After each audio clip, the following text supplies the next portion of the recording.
আমরা যে এক্ষুনি ওয়ার্ক এনার্জি থিওরেম বললাম, এবার সেটা আমাদের কনস্ট্যান্ট ফোর্সের জন্য তার প্রুফটা পড়তে হবে। তো এই প্রুফটা করার জন্য আমরা কয়েকটা জিনিস ধরে নেব। কি ধরব? প্রথম কথা হচ্ছে যে একটা মাস পার্টিকেল আছে যার ভর হচ্ছে m, তার ওপর একটা f স্থির মানের বল কাজ করছে এবং এই স্থির মানের বল কাজ করার জন্য একটা অ্যাক্সিলারেশন তৈরি হচ্ছে, ত্বরণ তৈরি হচ্ছে, সেই ত্বরণটা হচ্ছে a। এইবার আমরা এখানে কি করছি যে আমরা ধরে নিলাম যে এই ফোর্সটা কাজ করাতে, এই যে এফ ফোর্স কাজ করাতে এম ভরের যে বস্তুটা সেটাতে এ ত্বরণ সৃষ্টি হয়েছে এবং এই এ ত্বরণ থাকার ফলে ও বস্তুটা একটা ডিস্টেন্স কাভার করেছে এবং এই ডিস্টেন্সটা যখন ও কাভার করেছে তখন ওর ভেলোসিটিটাও চেঞ্জ হয়ে ইউ থেকে ভিতে পরিবর্তিত হয়েছে। তাহলে আরেকবার গোটা সিচুয়েশনটা বলছি। একটা বস্তু কণা ছিল যার ভর হচ্ছে m, সেই বস্তু কণার গতিবেগ ছিল u, সেই বস্তু কণার ওপরে এফ ফোর্স কাজ করতে শুরু করলো। এই এফ ফোর্স হলো একটা কনস্ট্যান্ট ফোর্স বা স্থির মানের বল।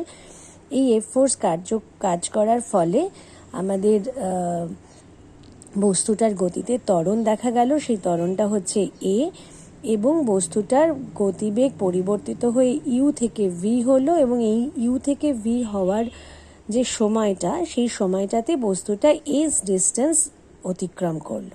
তাহলে আমরা যে ফর্মুলা জানি গতি ও সমীকরণ যেগুলো, সেই সমীকরণের একটা সমীকরণ হচ্ছে এইটা, V square minus U square equal to 2as। এবার দুটোর সাইডে আমরা হাফ এম গুণ করছি। যদি দুটো সাইডে হাফ এম গুণ করি, দেখো এখানে half M V square minus half M U square equal to half M into 2as। তাহলে হাফ এম ইন্টু 2as করলে হাফ আর 2 কেটে গিয়ে এম এ এস হচ্ছে। এবার নিউটনের সেকেন্ড ল অনুযায়ী আমরা জানি যে এম এ যেটা, সেটাই আমার ফোর্স। তাহলে এই রাইট হ্যান্ড সাইডে যে এম এ এস রয়েছে সেখানে এম এর বদলে আমি এফ লিখছি, এফ ইন্টু এস। এবার এফ ইন্টু এস আমরা অলরেডি জেনেছি যে এটা হচ্ছে ওয়ার্ক ডান ডাব্লিউ। আর হাফ এম ভি স্কোয়ার, এটা কিসের ফর্মুলা?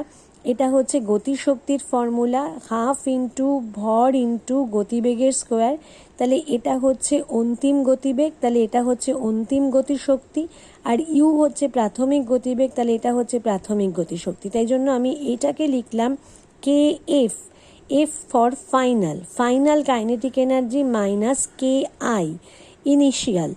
আই মানে initial, I stands for initial, তাহলে এটা হচ্ছে K I initial kinetic energy.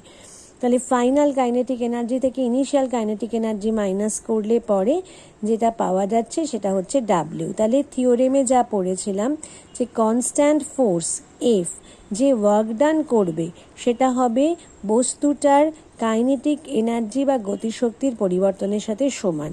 তাহলে আমি সত্যি সেটা প্রমাণ করে দেখলাম।